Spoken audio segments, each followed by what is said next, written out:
IVF చికిత్సలో 25% భారీ discount, free doctor consultation, free ultrasound scan, logo launch, Andro max advanced male infertility centre ను కూడా ప్రారంభించారు. ఎప్పటి నుంచో పెండింగ్లో పడినటువంటి విశాఖ రైల్వే జోన్ ఇక పట్టాలెక్కేటువంటి పరిస్థితి అయితే కనిపిస్తుంది.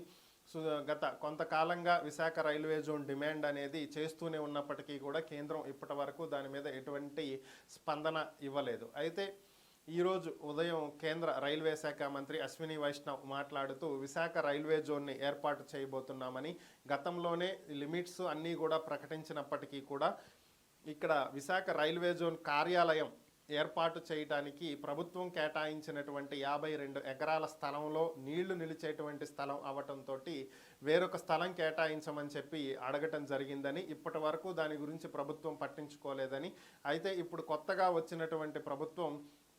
వేరొక చోట 52 ఎకరాల స్థలాన్ని సేకరించి ఇస్తామని చెప్పి ప్రకటించడం జరిగిందని, ఈ స్థలం సేకరించి కేంద్రానికి అప్పగించినటువంటి మరుక్షణం రైల్వే జోన్ కార్యాలయం ఏర్పాటు ప్రారంభమవుతుందని, విశాఖ రైల్వే జోన్ మొదలవుతుందని చెప్పి ఆయన తెలియజేశారు.